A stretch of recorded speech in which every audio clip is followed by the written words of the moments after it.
Estamos no programa Investigações sobre o Viver.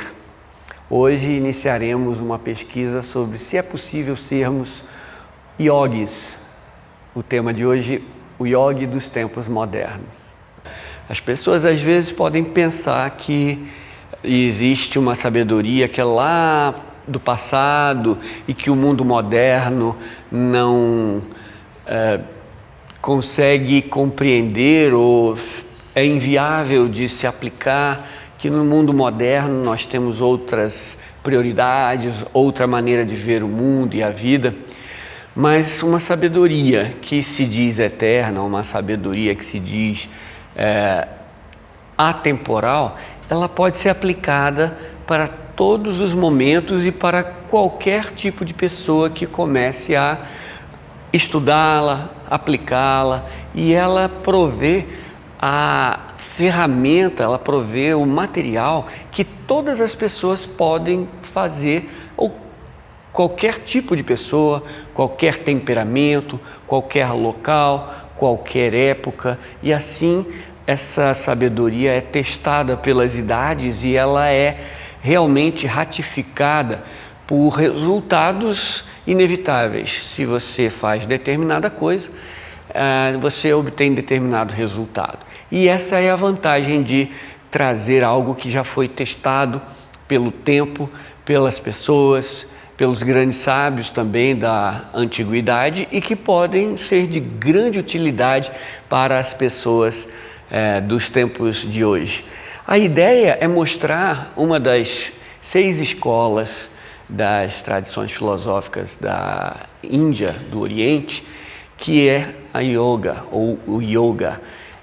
Nós temos uma sequência de atividades, de posturas, de ações que podem trazer harmonia para a vida, preparar a nossa natureza material de veículos, de organismos, até a nossa natureza mental e para a natureza de percepção como um todo. Nós podemos preparar desde já aonde quer que estejamos. Isso é que é o belo, verdadeiro e sábio de uma tradição testada pelas idades. Essa tradição chamada yoga, que quer dizer união, quer dizer junção. Lá na Índia Antiga é a parte do carro de boi, né, que se junta o boi com a carroça, no caso, e ali é onde vem o radical yugi, que é a junção, união. E a palavra sendo essa invocação que tem o mesmo sentido de religare, que é essa reunião, ela mostra que há uma atividade de um equipamento, há uma atividade de um veículo, há uma atividade de um aparato de percepção, aparato de sentimentos, aparato de ações, que pode ser trabalhado e, ao ser trabalhado, ele se unir à natureza espiritual, que é a natureza essencial que opera através daqueles aparatos. Isso é o trabalho do autoconhecimento, do autoaperfeiçoamento, que vai trazer harmonia, beleza, paz para toda essa natureza que poderá então refletir uma realidade transcendente, uma realidade superior. E essa é a ideia. Há uma obra clássica chamada Os Yoga Sutras de Patanjali. Eles são sutras que são parágrafos bem sintetizados, extremamente resumidos, que trazem uma filosofia inteira em si, ligando-se uns aos outros. E esses sutras eram memorizados lá no passado e de memória você poderia trazer toda uma filosofia de novo a ser avaliada. E esses Yoga Sutras são comentados por Iqbal Taimni em um livro muito recomendado chamado A Ciência do Yoga. Nós temos então uma visão introdutória do yoga, em que na sua base ela tem uma parte de ética e moralidade. Ela é chamada de Ashtanga Yoga porque são 8 passos ou 8 etapas que podem ser feitas simultaneamente, mas uma básica introdutória permite maior consecução e maior eficácia dos estágios seguintes, posteriores. E esse início, ele tem como base a ética e a moralidade. Uma primeira parcela ou parte desse contexto geral filosófico é chamado de yama, que quer dizer restrição. É aquela velha história, vamos parar primeiro de fazer o mal, vamos parar de causar conturbações, vamos parar de causar problemas, e assim a nossa vida começa a ter um pouco mais de ordem, um pouco mais de harmonia, serenidade, equanimidade, paz e assim por diante. Então, há algumas coisas bem introdutórias como não roubar, não ser falso, ter um sentido de ética e moralidade em termos de relações sexuais, em termos de não cobiçar as coisas, não ser alguém ansioso por obter tudo e ter tudo para si e assim por diante. São etapas, são 5 etapas iniciais de restringir um pouco a atividade super egocentrada de querer tudo para si e fazer sob qualquer pretexto. E assim nós temos um início de uma vida ética e moral que pode trazer um pouco mais de ordem e de paz. Num segundo passo desses 8 passos do yoga, nós temos o que se chama de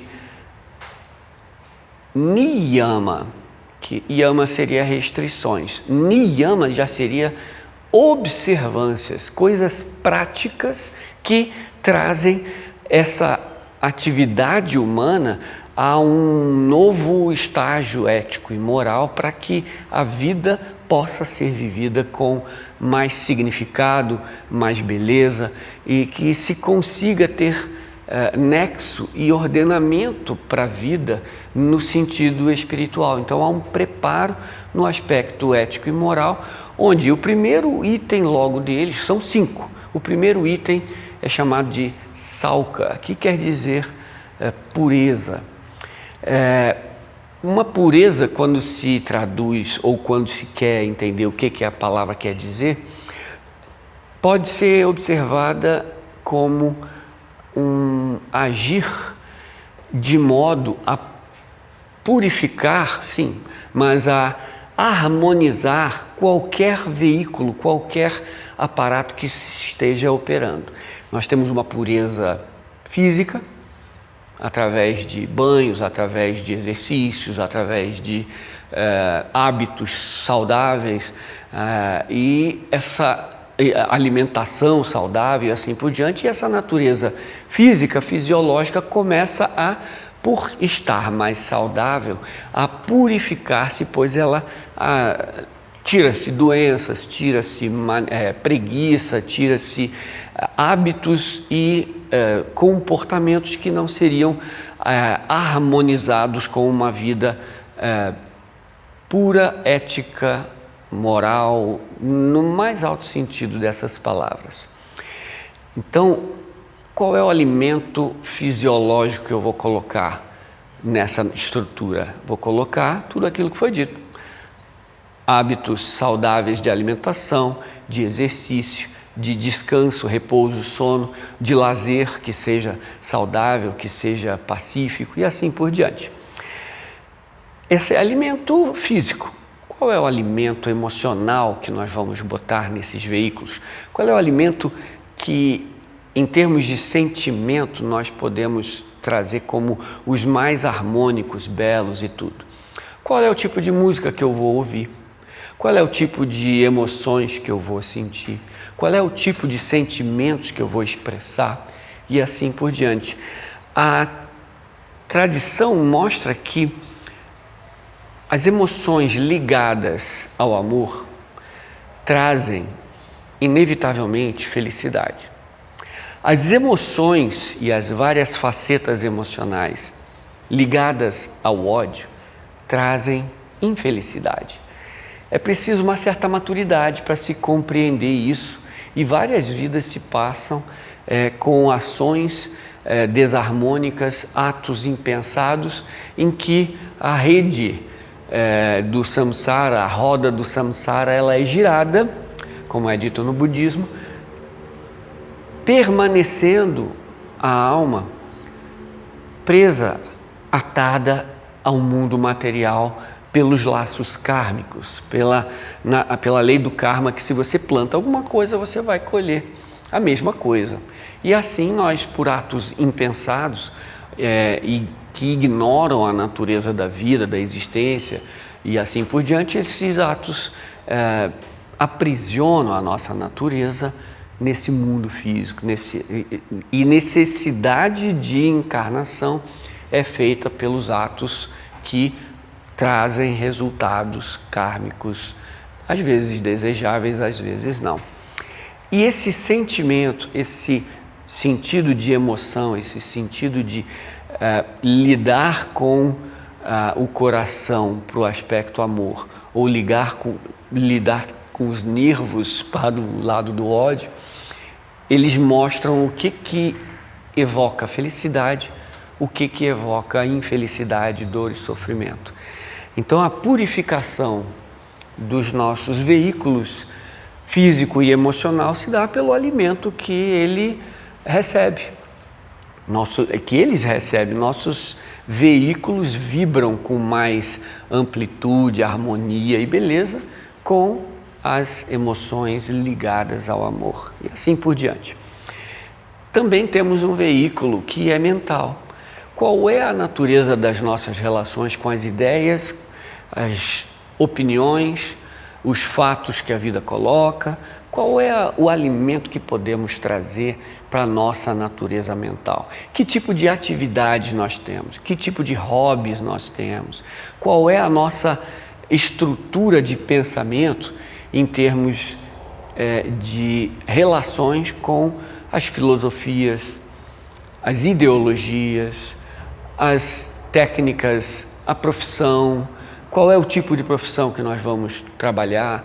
E assim por diante. Nossa mente está o tempo todo ligada no mundo material, no mundo externo, só que qual é o padrão de pensamento? Eu fico o tempo todo pensando e julgando e tecendo opiniões, trazendo as ideias tingidas pelo lado pessoal e pelo lado emocional. Será que eu posso trazer a minha mente a uma purificação em termos de hábitos, em termos de atividades que possam purificar a mente?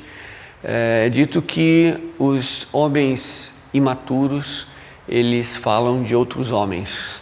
Os homens normais falam de fatos. E os homens superiores ou elevados, eles falam de ideias. E essa seria uma proposta interessante, que a gente possa também falar sobre ideias ou pensar com bons livros, com escolhas definidas de algo que purifique a nossa natureza do pensamento, a nossa natureza do raciocínio e assim por diante. É um hábito que vai purificar a nossa natureza mental.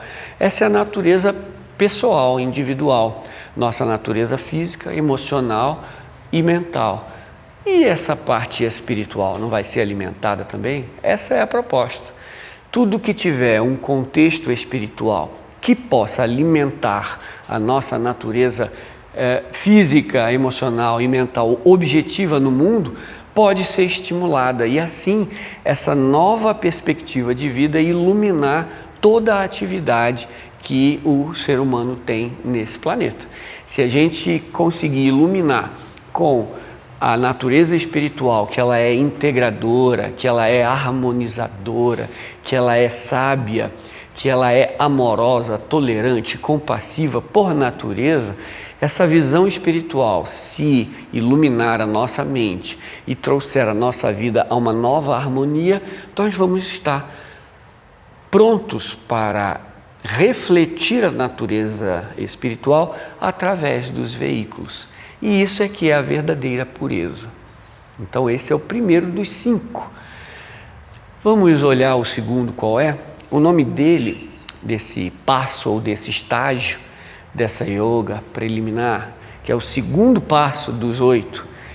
Então, segundo passo dos 8, segundo dos 5, que são eles. Santosha é o nome disso. Chama-se contentamento. Pode ser traduzido, né, como contentamento. Tem a ver com equilíbrio, tem a ver com estar em paz, tem a ver com aceitar-se alegremente, suavemente, com contentamento, tudo o que acontece em sua vida. É uma atitude positiva, não é uma atitude daquele cego otimista, né? O otimista cego que está tudo bem, está tudo maravilhoso. Não, é uma atitude de encarar a vida e seus desafios com o melhor da sua natureza, sabendo que por aquela lei de causa e efeito, por uma lei que ao você ter plantado, você inevitavelmente vai colher, você está numa circunstância, numa situação que é a que lhe cabe naquele momento. E que ao receber qualquer tipo de experiência e estar em qualquer tipo de circunstância, optar em fazer sempre o melhor que é possível dentro daquelas circunstâncias. Então há uma atitude construtiva de encarar qualquer problema da vida. Então aquela pessoa que é considerada, vamos dizer, amadurecida ou já amadurecendo espiritualmente, é aquela pessoa que, ao encarar qualquer desafio, ela vai com uma atitude construtiva, uma atitude de transformação para aquela realidade, ou uma atitude de uma não reatividade violenta, agressiva, incapaz de compreender que tudo que acontece tem um propósito ou há uma causa anterior que propiciou determinada consequência. E que não adianta lamentar, chorar, bater pé ou coisa que o valha, mas agir ativamente e de forma positiva para resolver as questões ou, no mínimo, não reagir de forma desarmônica, de forma descontrolada e assim por diante. Então, esse contentamento, a palavra santosha, vai implicar uma nova maneira de reagir ou de agir na vida, sempre de forma positiva, equilibrada, contente e bem disposta para a solução de qualquer problema que se vem. A natureza ela não traz problemas que são insolúveis. A tempestade nunca vem de modo a afogar. A gente sempre tem uma maneira de reagir, até de se proteger, até de se poupar e assim por diante, para que as ações construtivas possam ser realizadas. E assim a nossa vida começa a não mais ser um foco de reações descontroladas, desarmônicas, que causem sofrimento para todos que nos cercam e para nós mesmos. Então, esse sentido de um contentamento genuíno, de entender que a vida está se fazendo em ordem e em harmonia com tudo aquilo que foi plantado, tanto individualmente como coletivamente, é uma visão mais sábia, harmônica, equânime, e assim nós podemos encarar os desafios da vida com equilíbrio e um contentamento genuíno. Tudo está em seu lugar, pois a vida está retornando em colheitas aquilo que foi plantado no passado, seja nessa vida, seja em outras vidas e assim por diante. Então esse é o segundo estágio, né? O segundo passo, ou a segunda qualidade do segundo estágio dessa yoga, de 8 passos, do yoga integral. Então, 8 passos. Vimos que o primeiro, chamado Yama, ele é apenas para não fazer o mal. O segundo passo, Niyama, são observâncias, e nós vimos que o primeiro é pureza, o segundo é contentamento.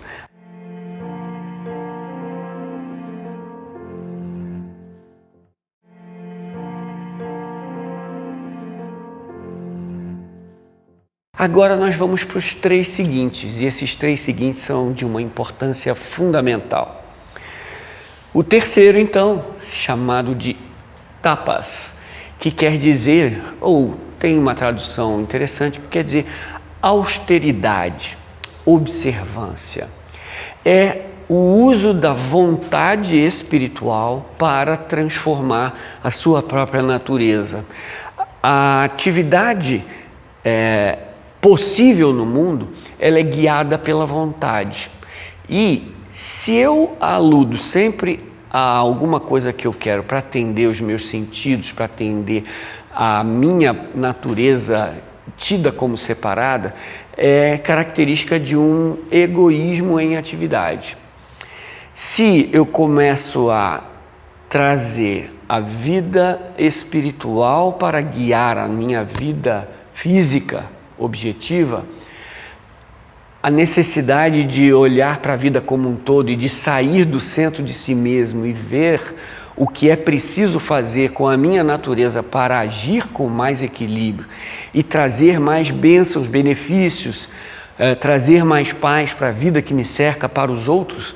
Então esse viver altruisticamente requer uma vontade mais forte para trazer os hábitos tão arraigados de muitas vidas do passado a um novo tipo vibratório, a um novo tipo de reagir e de reação. Esse tipo de reação, ele pode ser inspirado, moldado por uma energia que decidiu trazer harmonia para essa ação. A vontade espiritual é o princípio mais elevado que habita no ser humano.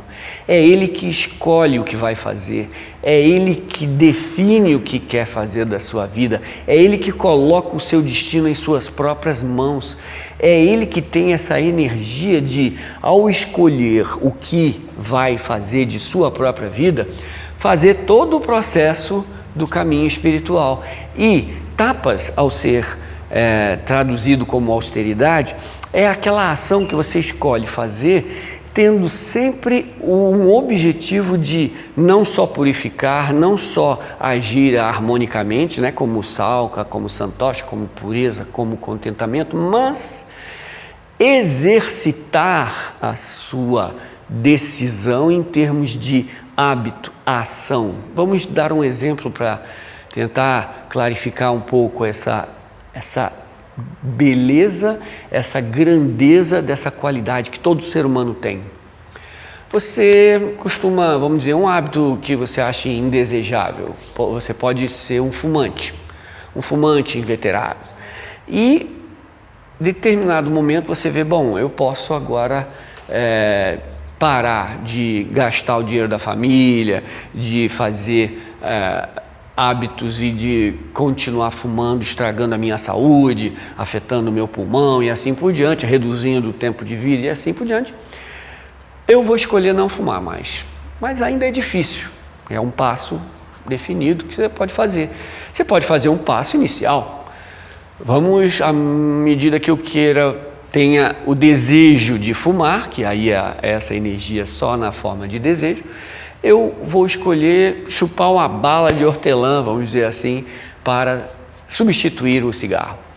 E assim é bem melhor realmente ter uma cárie no dente, vamos dizer assim, por causa das balinhas de hortelã, do que ter um enfisema pulmonar, não é verdade?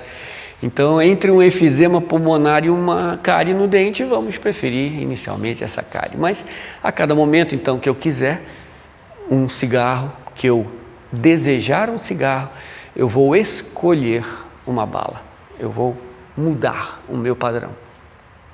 Na medida que eu consigo já trocar um pelo outro, eu posso também fazer um próximo ato, um próximo passo.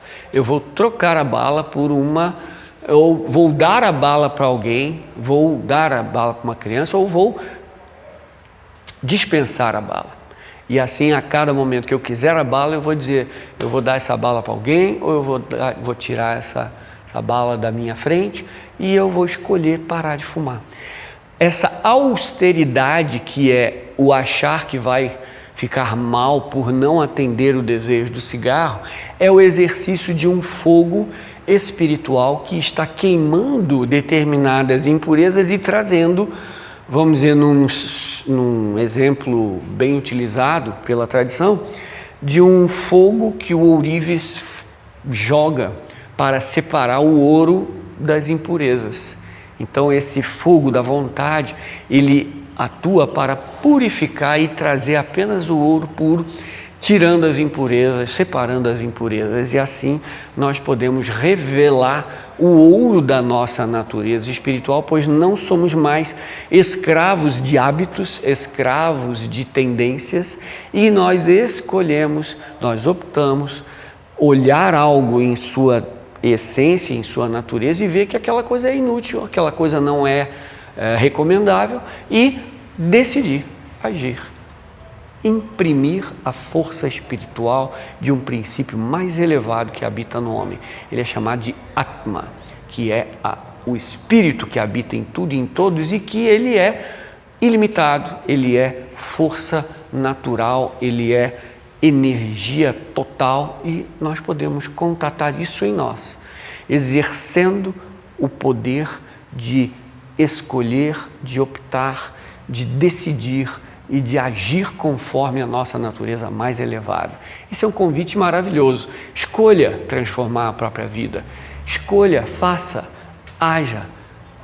Tome sua vida em suas próprias mãos. A gente pode trazer toda a nossa vida para uma nova fase, uma nova harmonia de ser, um novo estado e uma nova vibração de ação, pela nossa escolha mais elevada. O benefício que a vontade espiritual pode trazer na nossa vida, pode trazer em termos de harmonização, purificação, harmonia na ação e decisão de ação. Então, nós temos tapas como o terceiro, né, item de uma vida ética e moral.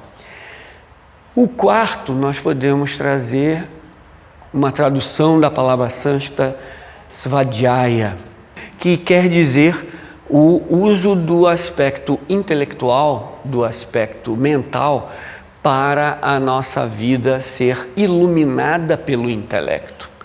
Nós temos a opção de escolher o livro que vamos ler, a sabedoria que vamos acessar, por que faceta dela nós vamos trabalhar, e começar a iluminar a vida com informações, com conhecimento, e transformá-la a partir das nossas escolhas do que vamos alimentar a nossa natureza intelectual.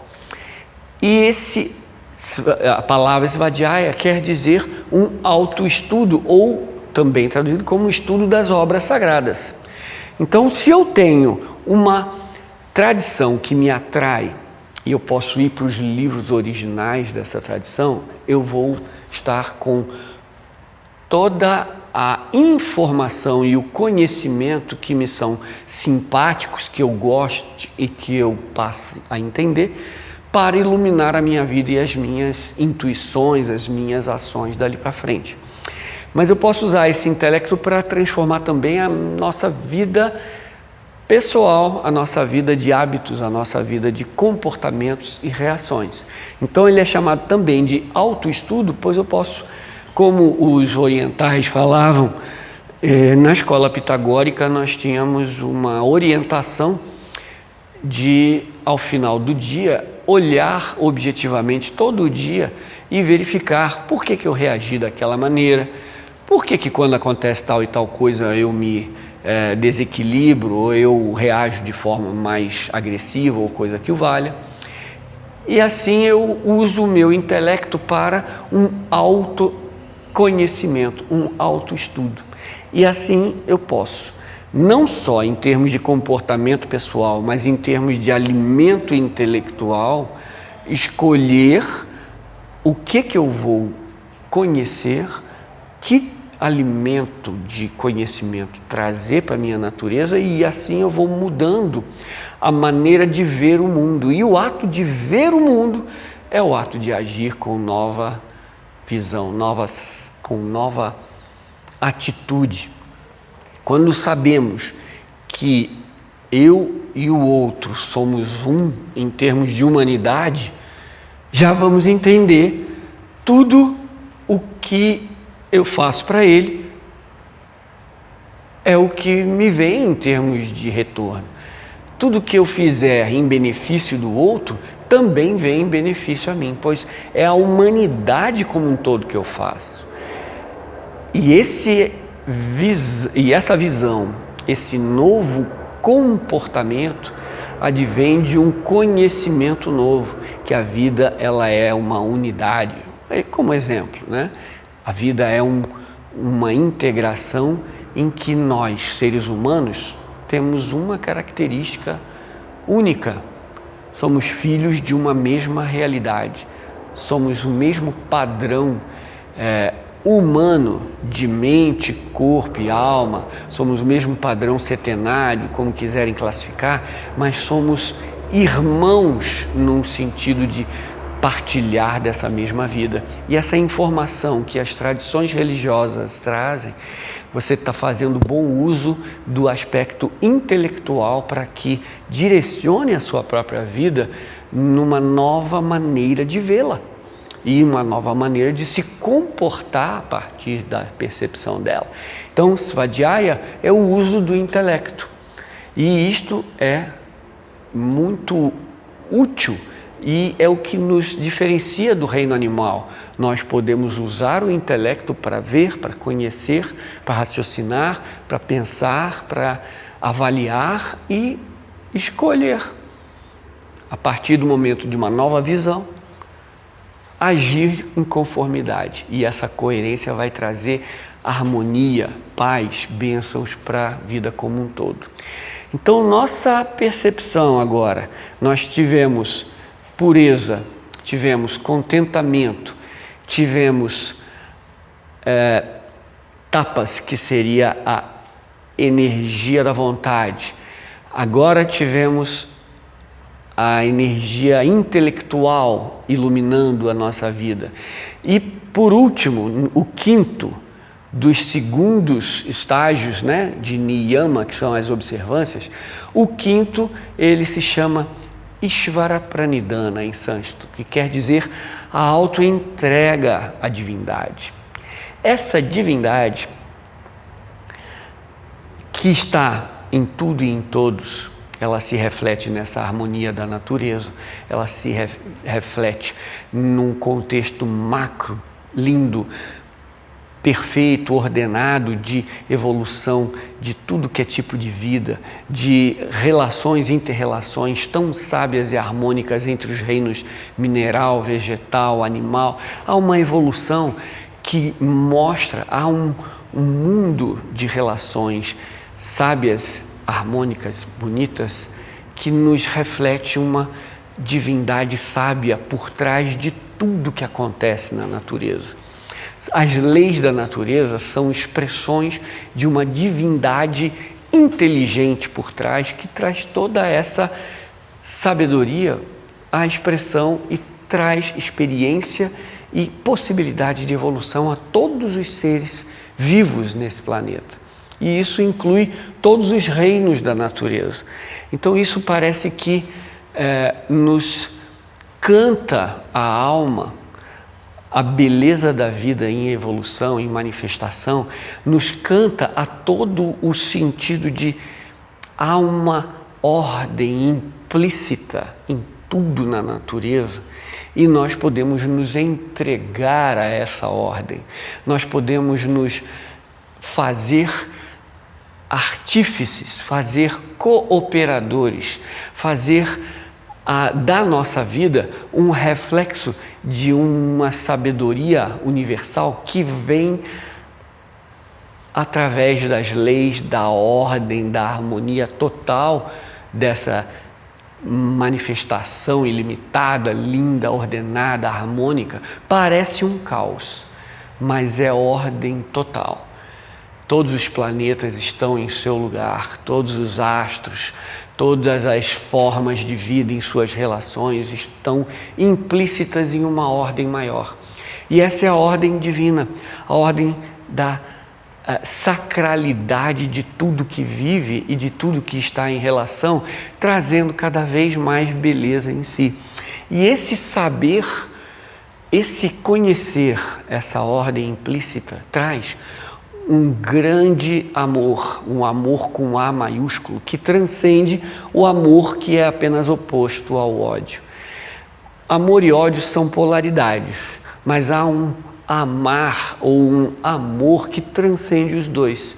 É isso que a gente vê na vida natural, na vida como um todo, na harmonia dessa manifestação ilimitada, e que nós podemos ser um servo dessa vida que pulsa em tudo e em todos.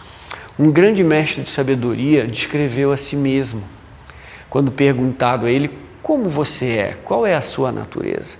E alguém que já atingiu um grande estágio de evolução se descreveu assim: sou como fui, e como sempre fui e sou, serei sempre, escravo do meu dever para com a loja e a humanidade, não apenas instruído, mas desejoso de submeter toda a preferência pessoal a um amor pela humanidade como um todo.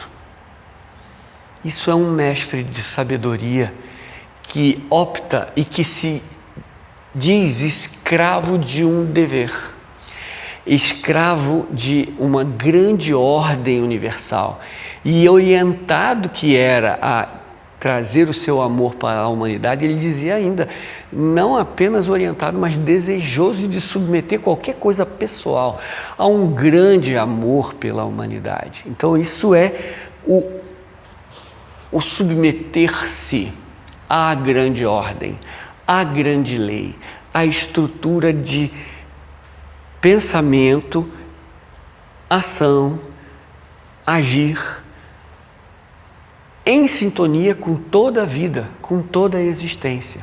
Esse é o sentido de amar a Deus sobre todas as coisas e ao próximo como a si mesmo, como na tradição cristã, é entregar-se a essa divindade e reconhecendo que o que habita em mim habita nessa divindade e o que habita em mim habita nos outros, habita nos irmãos, habita na vida como um todo.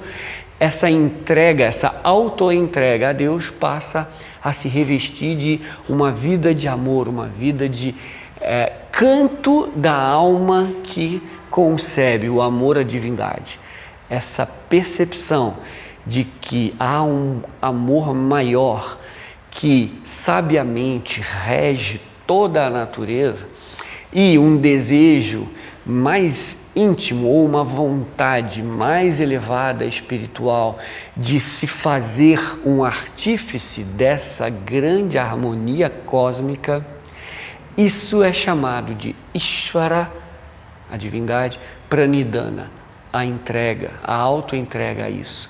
Então a vida agora pode ser um ato de amor, um ato de devoção, um ato de revelação da divindade em tudo e em todos. E aquele que ama passa a ver o amor e a divindade em tudo aquilo que se relaciona. Essa é uma vida de relação harmônica, de relação pacífica, de relação ordeira para com tudo que existe. E se tivermos essa entrega à divindade, não vai haver algo que nos possa trazer medo, que nos traga angústia ou que nos traga necessidade de defesa, de oposição, de ações que causem dor ou que causem sofrimento ao outro, pois a gente vê tudo inserido na grande divindade, na grande obra. E essa estrutura que agora não cuida apenas de si mesmo, mas cuida da vida como um todo e se entrega como um operador, como um veiculador desse amor universal na vida que ele tem, isso é a entrega ao aspecto amor e ao aspecto compaixão mais elevado que é possível de se conceber.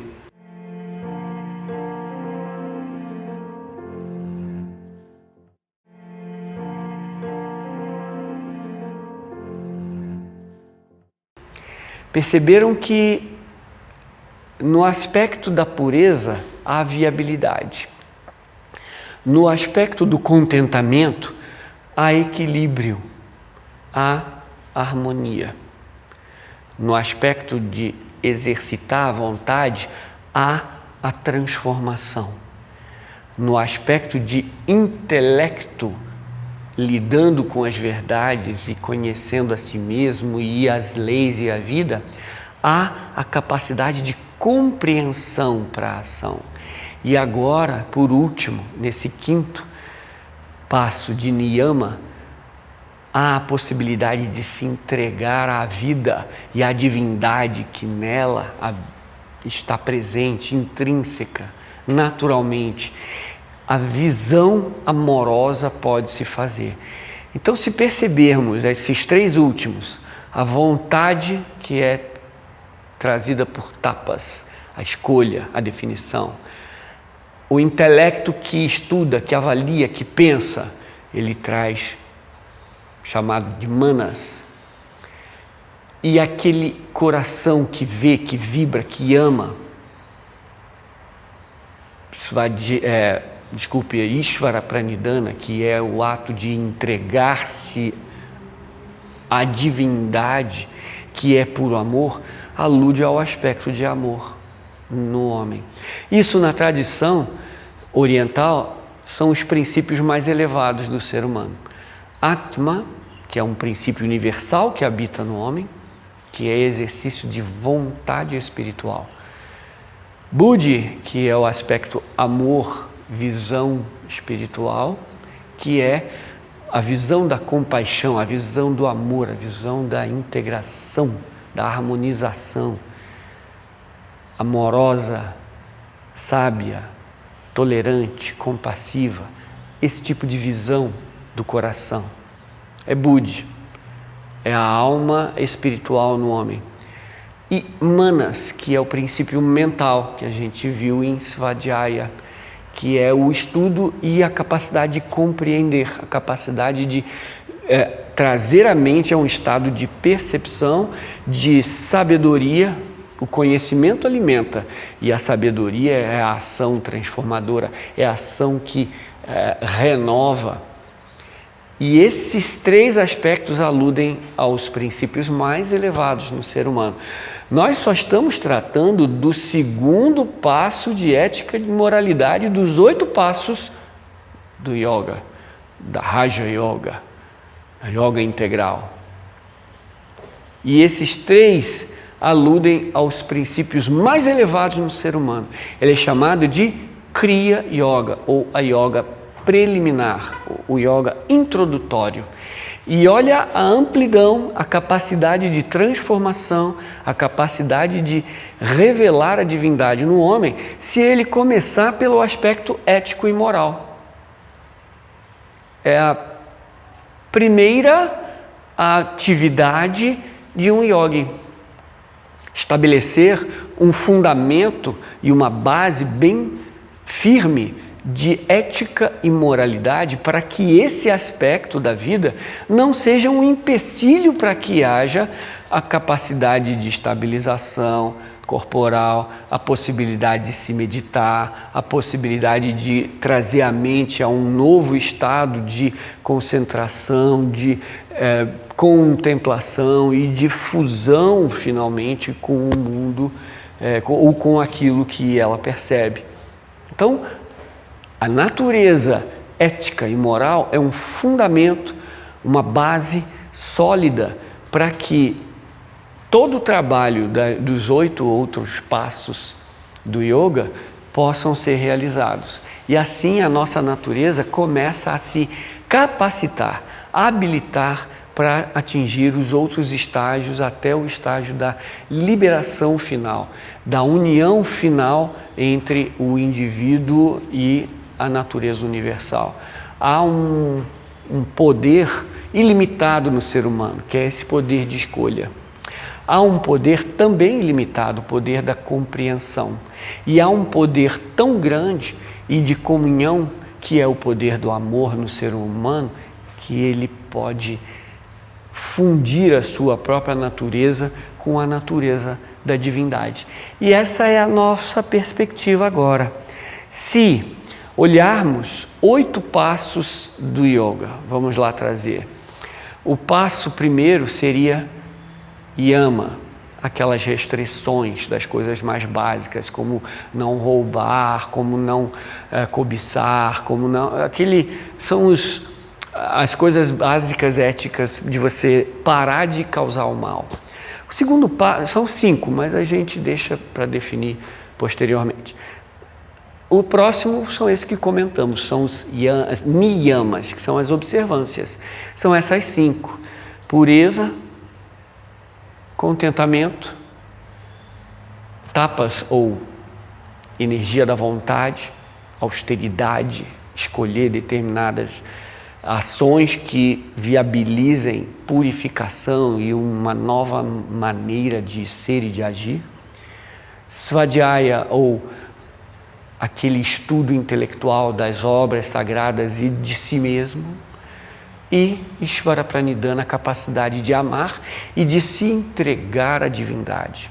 A divindade que é amor e compaixão ilimitados. Esses 5 compõem o segundo passo, que é niyama. O terceiro passo nós podemos dizer que é asanas, que seriam aquelas posturas conhecidas aqui no Ocidente, que é chamado da Hatha Yoga, que é a harmonização física e de energias do corpo físico que tragam saúde e equilíbrio das energias fundamentais da nossa fisiologia, tanto física quanto etérica. E assim, trazendo saúde, nós não temos impedimento de equilíbrio, não temos o desequilíbrio que impeça a meditação. O próximo passo seria uma capacidade de trazer os sentidos que estão sempre voltados para fora para dentro, ou uma harmonização deles no ponto de não serem mais empecilhos para que a visão venha para dentro. O nome disso é pratyahara, que os órgãos dos sentidos não estejam sendo bombardeados e que eles não sejam receptivos ao mundo externo. Então o yogi vai poder colocar seus sentidos para um estado de não atividade, mas permitindo que a percepção seja voltada toda para a parte interna da tradição do yoga. E o passo seguinte, Pratyahara é um limítrofe entre uma yoga chamada externa e uma yoga chamada interna. Então, a partir daí nós temos os 3 passos seguintes, que são a capacidade de concentração mental, de trazer a percepção para o mundo um pouco mais concentrado, no sentido de, se quero ver alguma coisa, a mente pode até passear de vez em quando com assuntos correlatos, mas eu estou vendo aquela coisa. A minha mente não é mais um macaco que pula de galho em galho, e ela é focada na percepção de algo que eu possa educar a mente e trazê-la para aquele espectro de percepção e mantê-la ali. E ela pode às vezes variar para alguma coisa relativa, mas ela volta sempre e ela fica ali focada. O passo seguinte em termos de meditação seria uma contemplação, ou a capacidade de agora nem oscilar a mente e de mantê-la pelo tempo que se quiser mantê-la focada em determinado objeto, e que isso seja constante, permanente, não mais modificável. E a palavra contemplação alude ao ato de, ao perceber alguma coisa, estar em contato direto com ela e manter essa concentração e esse foco por tempo indefinido, sem mais a possibilidade de trazer distrações ou complementos externos, assim por diante, mas manter um foco, um fluxo contínuo de percepção para alguma coisa. E assim nós chegaríamos ao ápice do trabalho do yogi, que ele é chamado de samadhi, que é não mais alguém que está em contato com aquela coisa.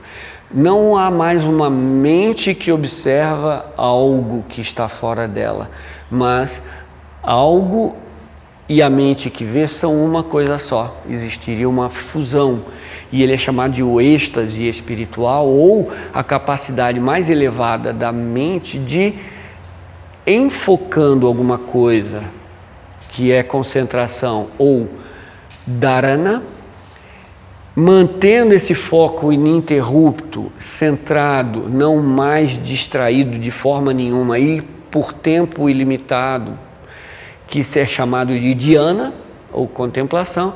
E agora não haveria mais algo que percebe alguma coisa exterior a si, mas haveria a fusão entre o observador e o observado. Esse é o estado do samadhi, o estado de comunhão, o estado de fusão entre aquele que percebe e aquilo que é percebido. E há vários estágios de samadhi, alguns estágios, a gente pode estudar em outra ocasião, que seria, dependendo do nível da materialidade, seja uma materialidade mais densa ou uma materialidade mais sutil, de trazer essa percepção nos níveis mais elevados da natureza fenomênica e da natureza espiritual. Então, o samadhi passa a ser um atributo que o yogi tem para perceber com plenitude. E o verdadeiro conhecimento não é mais um estado mental apenas, e ele seria um estado espiritual de fusão, de comunhão total entre aquele que percebe e aquilo que é percebido. Então, a tradição do yoga ela tem esses 8 passos. Yama, restrições; niyama, observâncias; asanas, atitudes físicas de saúde; pratyahara, agora a questão dos sentidos, e aí entra em dharana, concentração; dhyana, contemplação; e samadhi, fusão. Nós temos 8 passos e que na base deles a ética e a moralidade nos transforma em yogis em atividade. E o convite é esse: nós temos a capacidade ou a possibilidade de, ao trazermos a nossa vida em sintonia com uma tradição milenar do Oriente, que tem trazido os grandes sábios à corroboração de suas leis, tem trazido os que escolheram esse caminho para resolver a sua vida e trazê-la com ordem, com paz, com bênçãos, com benefício para todos, com uma ausência de agressividade, violência. Puxa, o primeiro dos yamas é a ahimsa, é a não violência, ou uma não agressividade, ou uma não forma de lidar com a vida de maneira perturbadora, conturbadora. Nós temos então um contexto de sabedoria em que, com base em ética e moralidade, com trabalhos de higienização psicofísica e com trabalho superior de meditação, de contemplação, de comunhão com aquilo que se dá, nós temos uma filosofia integral de transformação da nossa própria natureza, viabilização de uma nova maneira de ver a vida e de compreendê-la, e de trabalhos de meditação para comunhão total com a divindade que está em tudo e todos. Então a vida não vai ser de um ser agora que vai se isolar do mundo, mas há essa oportunidade de sermos os yogis dos tempos modernos. Podermos utilizar essa sabedoria de forma a harmonizar a vida de maneira técnica, de maneira científica, de maneira testada pelas idades. Isto não deixa de ser ciência. E é por isso que o título desta obra, que comenta os Yoga Sutras de Patanjali, é chamado de A Ciência do Yoga. Ciência é lidar com as coisas como são. E o ser humano tão complexo, ele pode ser tratado também de forma científica. E assim, pela pureza dos nossos veículos e sabendo como eles funcionam e trazendo essa purificação, nós vamos poder trazer o que existe de melhor, e este veículo não será mais empecilho para que a verdadeira luz possa ser trazida através dele. E assim, toda a nossa natureza física, emocional e mental pode ser purificada de forma científica, trazendo uma nova natureza de vibração. E assim, todo o nosso trabalho ético e moral, viabilizando o trabalho de fisiologicamente sermos puros, sermos harmônicos. Eu esqueci um dos itens dos 8 passos, né? Que seria o pranayama, estaria logo depois de asanas e pratyahara. Eu não contei aqui, eram 7, né? 8, e eu parei em 7. Entre pratyahara, que traz os sentidos para a natureza interior poder ser revelada e tira o foco dos sentidos no exterior, nós temos pranayama, que é a capacidade de energeticamente trabalhar-se a natureza, não só física, como etérica, como energética, no sentido mais sutil. E yama, a palavra a gente viu, quer dizer restrição ou controle. Prana é a energia vital. Então, para pratyahara, para asanas e para pratyahara, para as posturas e para a capacidade de trazer os sentidos para si, tirá-los do mundo externo, nós temos também outro trabalho de harmonização psicofísica, que seria a energia vital que circula pelo nosso corpo, trazê-la em harmonia, desbloqueá-la onde ela está bloqueada e restringi-la onde ela está em excesso. E assim, através de exercícios de respiração, de harmonização, nós trazermos essa energia a harmonizar a nossa natureza de saúde, tanto fisiológica, física, quanto sutil, harmônica. É ali onde trabalha a acupuntura, é ali onde trabalha o Doin, é ali onde trabalha determinadas técnicas para desbloquear e restringir o fluxo normal de energia que traga saúde, equilíbrio e harmonia para o nosso corpo e para a nossa natureza. E assim nós completamos os 8 passos de uma harmonia, de uma beleza, de uma ordem espiritual para a nossa natureza física, emocional, mental e espiritual. Então, parar de fazer o mal, ser ativo no bem, trazer saúde física, equilibrar as energias, tirar os sentidos do exterior, começar a controlar e a exercitar a mente de forma mais eficaz, aprender a manter um fluxo contínuo e fundir-se com aquilo que se quer. São 8 passos de harmonia total e que nós podemos fazê-lo, praticá-lo hoje, aqui, agora. Nesse aspecto, o convite nosso é que façamos bom uso de uma ciência que é milenar e que foi comprovada pelas idades. E que a gente possa ser o yogi dos tempos modernos, onde pelo conhecimento das leis da humanidade, das leis da natureza humana, que possamos trazer ordem para a nossa vida, harmonia para a nossa vida e sermos agentes amantes do divino em tudo e em todos e podermos transformar a natureza, tanto nossa quanto das nossas relações, a um novo patamar. E assim, paz, bênção, amor, compaixão, tolerância passam a ser uma possibilidade real nas nossas relações na vida e a transformarmos a nossa natureza numa natureza de divindade em ação. Há um convite. Yoga é a comunhão, é a união entre a natureza física e a natureza divina. A natureza de alguém que está manifestado em físico, emocional e mental, no mundo espiritual em operação através do físico, através do emocional e através do mental. E esse é o convite que essa tradição faz.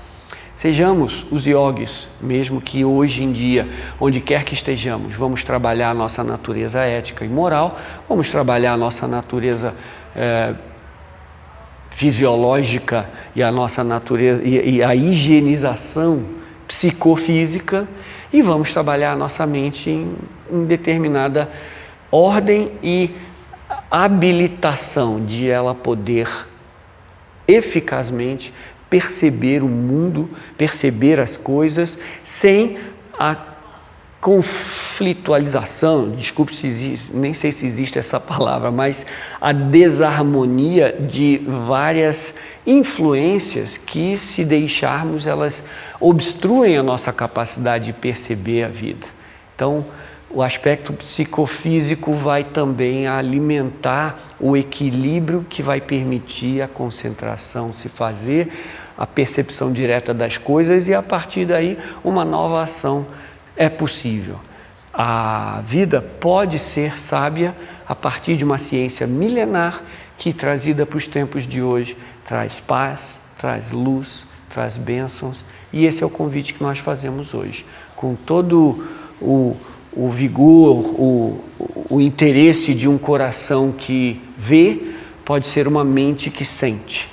Então, o coração vendo a nova vida pode estimular a mente a sentir também. E a fusão de mente e coração trazer uma nova maneira de agir na vida, uma nova maneira de, ao percebê-la, sermos capazes de agir em sintonia com a realidade das coisas. Esse é o convite que essa grande tradição faz e que nessa breve reflexão podemos convidar a todos a sermos os yogis dos tempos modernos, que a gente possa fazer bom uso dessa ciência, que pode ser dita assim, e fazer dessa nossa vida uma nova maneira de ser, estar e agir nela. Muito obrigado pela atenção de todos, foi um grande prazer e até a próxima.